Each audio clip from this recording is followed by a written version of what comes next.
everyone, my name's Kristi. I'm the assistant naturalist at the Kettle Moraine State Forest Northern Unit. My friends call me Little Red. You probably already know the classic story of the three little pigs, or my story, Little Red Riding Hood, I'm guessing. Or at least you think you do. But do you know what really happened to Little Red Riding Hood? Everyone knows that there's two sides of every story. So if you believe in the big-eared, sharp-toothed villain of the Three Little Pigs or Little Red Riding Hood, I can assure you that there's a logical explanation for everything. Do you know the story, the wolf story, of what really happened to Little Red Riding Hood by Toby Forward?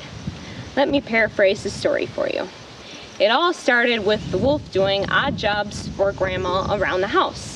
He knew that I frequently went to visit her to drop off my basket of treats. One afternoon, he was helping Grandma get down one of her dresses from the closet, when suddenly, bam, she hits her head and was completely passed out. So naturally, the wolf shoved Grandma in the closet, slipped on one of her dresses, and jumped into bed to hide his hairy legs, so I wouldn't freak out of what actually happened to Grandma. I got to the house and I started noticing some major indifferences with Grandma, and before long I realized that it wasn't Grandma at all. It was the big bad wolf. So I quickly had him chased out the door, but it was all a misunderstanding. The wolf wasn't a bad wolf at all.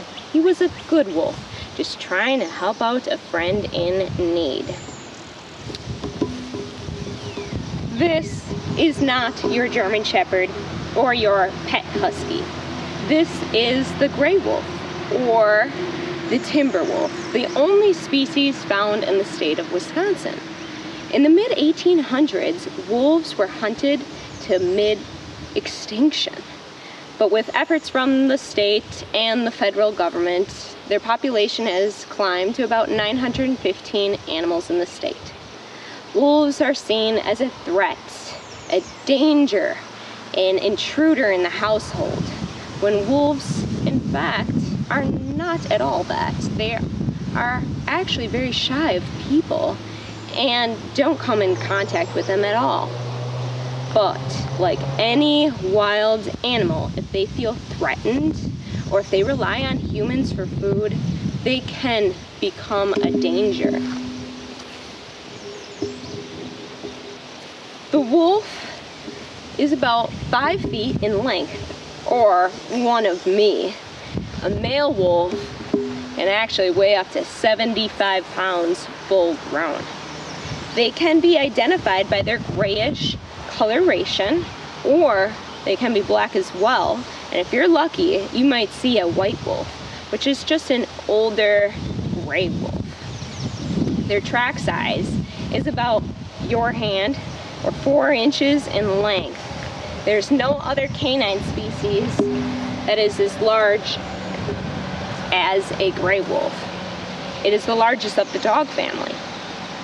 And if you look at a skull, you can see that they have a lot of canine teeth, and the canine teeth are used to eat meat. You guessed it. One wolf is said to eat about 20 deer per year. They also, though, enjoy the occasional beaver in the spring and the fall, and they'll eat small game as well. They are the largest carnivore, the gray wolf. Now I know what you're thinking. Are wolves in this area? No, they're not around here. They're mainly focused in central and northern Wisconsin in the state. They have a pack size of about 6 to 10 animals, and in every pack there's an alpha female and an alpha male. So if you were another wolf and you entered their territory, you risk being, and we'll just leave it at that.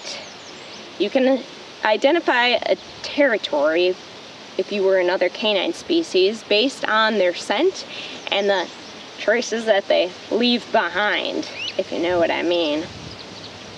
The sound of a wolf is a frequent occurrence in the state of Wisconsin. Every single year, the Wisconsin Department of Natural Resources does summer surveys to conduct wolf howls. Have you heard a wolf howl before? Wolves actually howl to announce their territory. So I'm going to teach you how to wolf howl today. You get to become a wildlife biologist. They have 3 calls, 3 quieter calls, 3 louder calls, and 3 loudest calls. It goes something like this, so join in when you're ready.